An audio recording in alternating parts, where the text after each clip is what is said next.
Man, does it feel good to get back to winning ways before the international break. Chelsea win 3-1 against Southampton. Let's get into it. And blue is the colour. SCN! Drogba! Lampard! That could be the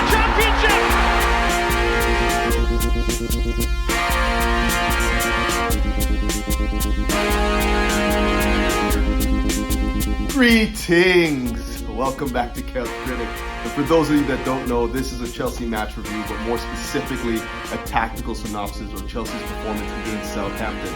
But before I get into that, got to give a shout out to the sponsors, Major League Socks. Fellas, if you ever want to walk in the footsteps of greatness, you know what to do. Hit them up. The link is in the description. Okay, so Chelsea played host to Southampton on a rainy Saturday afternoon in London and emerged 3-1 winners. Goal scores, Trevoh Chalobah equalized from the spot from James Ward-Prowse. Then we got the winner from Tino Werner. And then for good measure, we got one from Ben Chilwell. 3-1 Chelsea. In this match review, we're going to be focusing on the Cobham kids. Yes, you know who they are. Callum Hudson-Odoi, Ruben Loftus-Cheek, Mason Mount, and Trevoh Chalobah. We're also going to speak on the merging partnership between Lukaku and Werner. But if you know me and you know my streams, you know there's really only one place to start, and that's in the midfield. In particular, the partnership between Ruben Loftus-Cheek and Kovacic. Now, I'm not going to lie, guys. After that midweek game against Juventus in the Champions League, I was left feeling a little bit frustrated with Thomas Tuchel, mainly because we're just playing a little bit too safe. I understand it's the Champions League. You're playing against a big opponent in Juventus, but when they don't really look to attack, they're not really looking to, make the game expansive. They want to be really compact. It just didn't make any sense to me to have 2 6s in the game and then also 3 center backs. And, you can argue that we almost had like 5 defenders on the pitch, maybe 6. And that particular tactic, when we're looking for goals, when we're looking to be more on the front foot, when we're looking to hurt teams in the final third, I just didn't think that was an effective tactic. I actually said on a stream that my most recent stream, the Juventus review, that I actually think that Chelsea should be trying to play with 2 8s when teams look to sit back and just absorb pressure and whatnot. Because when you're playing with 2 6s, it just seems like you're a little bit too defensive. You're a little bit too guarded. You're not really getting that offensive thrust from the midfield. You're not looking for getting guys that are looking to make the incisive passes into the Lukakus, into the Werners and whatnot. So, you're kind of left exposed. You're kind of void of ideas. And I actually said, Chelsea should be looking to play with 2 8s in that position. 2 guys that like to get into the box, 2 guys that like to, advance the ball, use their energy, their dribbling and technique and whatnot to get the ball forward. And lo and behold, Thomas Tuchel takes this game against Southampton to actually implement what I was thinking about. And he started with Ruben Loftus-Cheek and Kovacic, and it worked to perfection. Obviously, we encountered a high press today. It looked to me that Southampton were trying to press 4-2-4 with 2 midfielders, 2 holding midfielders looking after Ruben Loftus-Cheek and Kovacic. And once we bypassed the first line of the press with our 5, our back 5 essentially, with Chilwell coming in and doing a great job combining with Rudiger to break a lot of the times. Once we got into the midfield, once we got into the feet of Kovacic or Ruben Loftus-Cheek, it was pretty much game over. They just couldn't live with us. Ruben, his pace, power, his dribbling technique, his endeavor to get forward, that was on full display today. And again, he was partnered with Kovacic, who also had an equally good game getting forward, dribbling out of tight situations and getting the ball into dangerous areas. That's exactly what this game called for. It was exactly what the Juventus game called for, if you ask me. Just more presence from our midfielders rather than just trying to keep it ticking over. We need guys that can get the ball further up the pitch, use their dribbling technique to break that second wave of the press. And to be honest with you, after Romeo picked up that yellow in the first half, I think it was about the 35-minute mark, I knew they were cooked. And so did Ralph Hasenhüttl too, because he took off Walcott at 45 and brought on a defensive midfielder just to compensate. I think it was Diallo that came on at 45. And it was mainly because he realized that, number one, Romeo on a yellow with the way that Ruben was playing and the way that Kovacic was playing, it was going to be problems. So he brought on another defensive midfielder just to help cope and compensate. I mean, I should also say that I didn't think that Kovacic and Ruben had, stellar games, like man of the match performances. Their passes were a little wayward at times. They weren't really completely dialed in. But again, this is a new role for Ruben, so I can sympathize with him. He was using his ability to get in the final third, and obviously it's a little bit more contested there. So your passing accuracy would be a little bit off, but they have to work on that. We do need to be able to make that incisive pass and be accurate with it as well. But again, the beauty for me was that Thomas Tuchel recognizes that we have a squad right now. We have a bunch of midfielders that give you different options, and you don't necessarily have to go with the tried, tested, and true week in, week out. It's just go with what the game calls for. Obviously we have Conte to come back into the game. We have Jorginho on the bench. We have Sal Niguez. We have Ross Barkley, who, depending on where you want to play him, could give you some minutes. You have Mason Mount, who I think can also play in that 8 role. And then, of course, you have Kovacic and Ruben Loftus-Cheek, who, in my opinion, are more 8s than they are 6s. And in games where you need to, be more on the front foot and thrust into the box and use your box presence, and your ability to dribble to get into dangerous areas, those two guys are perfect for that.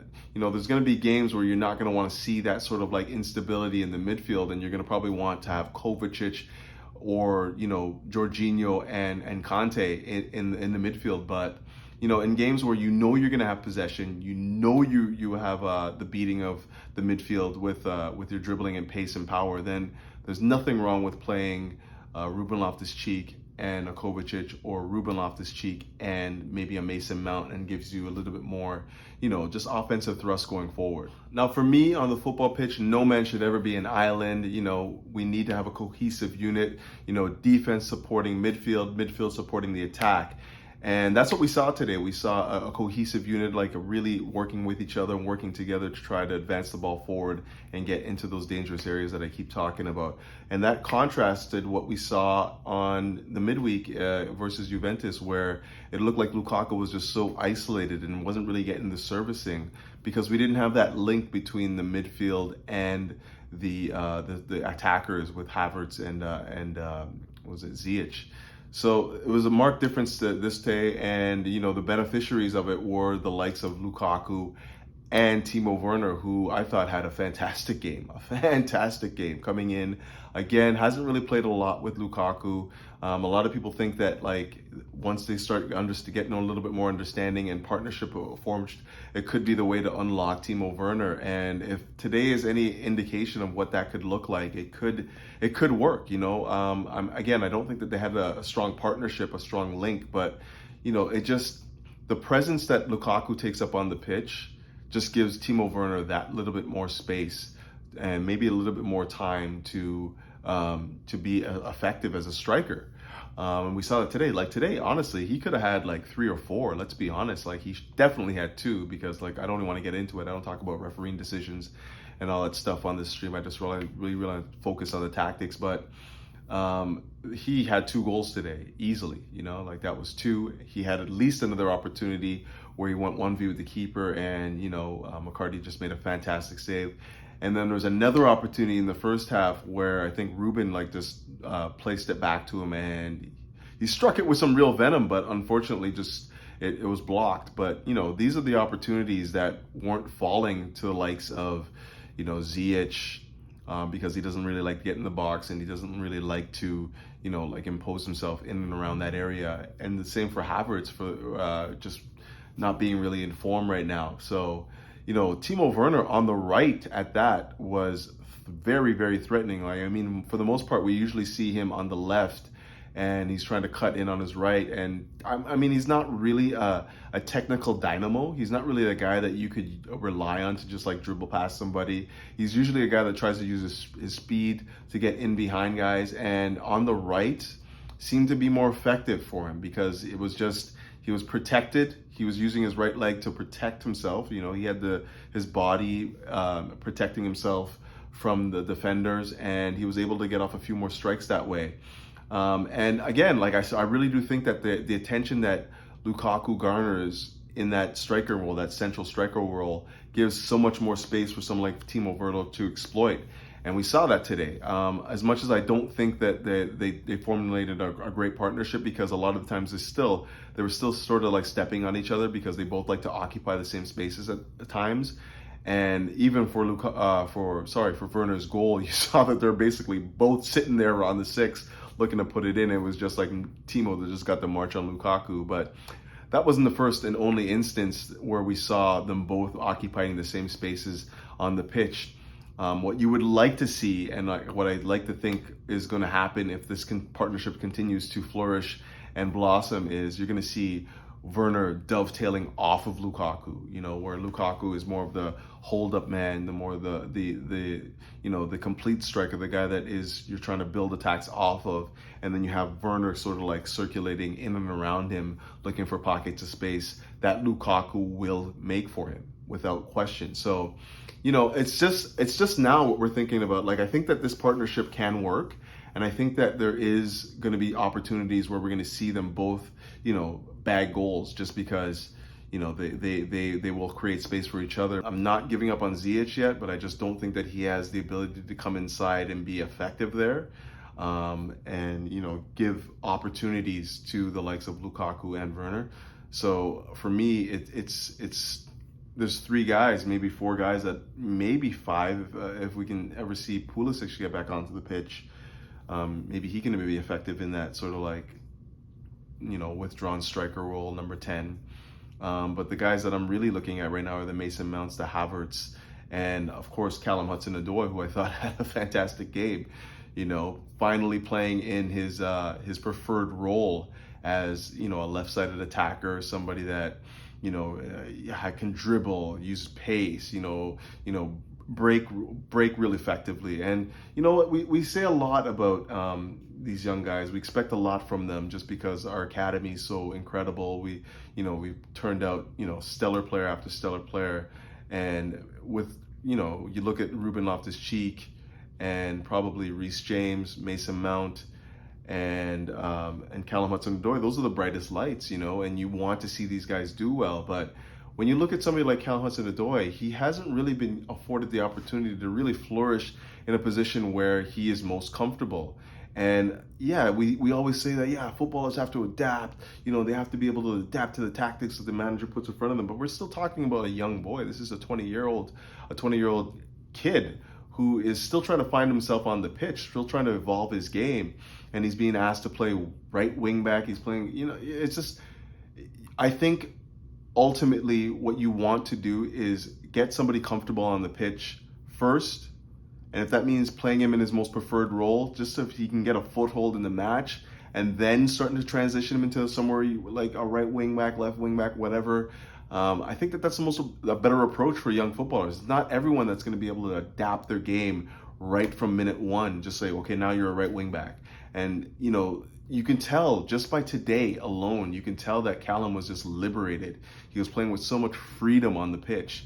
He was playing with so much more enjoyment. I think he needs to grow in confidence, and I think that he needs to be afforded opportunities in his most preferred role in order to just find his feet on the pitch. When you look at somebody like Ruben Loftus-Cheek, Ruben is a little bit more older. He was a guy that's played up and down the pitch. He played obviously in the 8. He played the 10. He's played the right wing. He's played shadow striker as well.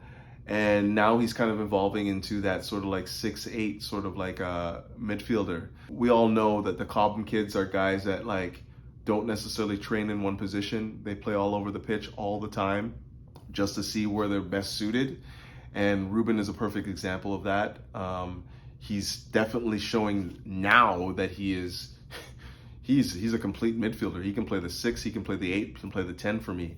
Shadow striker as well. He's showing his quality. He's not a young boy anymore. He's 25, 26 years old. So we're seeing his quality come to the fore now, and his tactical flexibility. With Mason Mount, again, another one of those Cobham kids that you put him on the pitch, put him in specific roles, he just fulfills it for you. And we're missing him the last like 2 or 3 games where we just didn't really see that link between the midfield, because what you see from Mason Mount and what we saw today as soon as he got on the pitch was the ability to stitch the midfield and the attackers, and he was fantastic there. We've also seen him on the left be really good there. We've seen him in the 10, we've seen him in the false 9, we've seen him in the 6, we've seen him in the 8, and you know, the thing that makes this guy so special is the fact that like you can give him so many different tactical assignments and he'll give you a 7 out of 10 more times than not. But I wanted to really touch on a guy that I thought had a fantastic match both offensively and defensively. And I really wanted to touch on Trevoh Chalobah, because I really do think that this guy just exudes confidence, poise, you know, all of the things that you want in a young footballer. You know, just somebody that's really composed. And, you know, like you see him just dribbling out of the back. You know, I know he was more of a midfielder than he is a defender, because he was trained more as a midfielder, as a youngster. But as a defender, with that quality, the poise on the ball and the ability to get into the midfield, use his pace, you know, get tight to men, like win tackles, be an aerial presence, all of these things are just, you know, qualities that he possesses, and you don't necessarily understand. Like, you don't really notice that he's only 22 years old. You know, like he's showing a maturity in his game that that Thomas Tuchel just can't ignore anymore. Like, we have so many, and again, we have so many quality center backs, and he's just another one that is coming in and giving us, you know, vital minutes, vital goals. You know, to be the first goal scorer today was incredible. But more than that, I think that his poise on the ball and his ability to get into the midfield, dribble past one or two guys, you know, make that telling pass inwards into the midfield is something that we're going to be relying on for years to come. And, you know, like long way to continue, he's showing the ability to be defensively sound. You know, he only got spun once today, but, you know, it really didn't lead to any goals. And he's showing me that he can be somebody that's dependent on. He's earning the trust of the manager again, and somebody that can definitely deputize for Azpilicueta when he has to play on, you know, the right flank, or when he's, you know, just being rested. You can rely on Trevoh Chalobah to come in and give you good minutes. But I do think I'm going to wrap it up there. Chelsea come back after back-to-back losses to Man City, who just basically pressed us off the pitch, gave us nothing to work with, and, you know, basically dominated the match. Even though the scoreline didn't really show, I thought they were on top of the match for pretty much 90% of it. And, you know, emerged 1-0 winners. Then we go into the midweek and we play a completely different opponent, completely different tactic, and emerge 1-0 winners against 1-0 losers against Juventus, where they just played low block and we could not solve that issue either. So we're presented with two problems and we just could not find the solution. So hats off to Tuchel, actually recognizing that, you know, this is a vital match. We could not go into the international break, you know, with 3 straight losses on the trot. It just would not be good for the morale, and, you know, our itchy finger owner would probably be thinking about something. So just glad that that didn't come to fruition, and we emerged 3-1 winners, and with, you know, the necessary changes that the squad needed. You know, so a few guys are jaded right now. You know, a few guys are hungry for minutes, man. You saw Callum Hudson-Odoi come in and use his pace, use his dribbling ability, use his crossing ability, and, you know, he was very, very good, you know, and it was good to see him in his preferred role. I didn't even talk about Ben Chilwell, who scored and assisted as well, and was, you know, very influential at both ends of the pitch. Some good, not bad. Some good, some not so good. But, you know, I didn't really talk about him because he was due to come back anyways. You know, there was no way you were going to play this game where you see a high press after seeing what City did to us in the high press, and play Alonso, who is probably the furthest thing from press resistant. I was very, very, very happy to see Chilwell come in and be as effective as he was, not only with the goal and the assist, but also with helping us build our attacks, breaking the press, you know, being really confident on the ball, and, you know, just being a dynamo. It was good to see him. Like, I'm hoping that this is the building blocks that he needs to, you know, be more assertive in games, be more involved in matches, because as much as Alonso does have quality and he does have a place in this team, I mean, the majority of the time I want to see Chilwell play, just because I think he offers more. You know, we saw Ruben Loftus-Cheek and Kovacic in the midfield, and like, it was crazy, because I literally just said that we needed 2 8s in the game in order to affect low block teams, affect teams that were going to have the majority of the possession. And you know, lo and behold, Tuchel listens to my he obviously listens to my my videos and decided to go with Ruben and Kovacic, and it was the right decision. We saw Timo Werner finally get a start. He hasn't played a lot under Tuchel this year. We've been trying to find some sort of like partnerships between Havertz, Mount, and Lukaku, and it's kind of like left Werner just on the outside looking in. But again, you have to take your opportunities, and I think that he's done that today. He was my man of the match, if you guys don't know. I thought he was fantastic, and long may he continue. Like, we're going into the international break right now, and we're feeling good because as of right now, we are top of the table, and we are playing good football.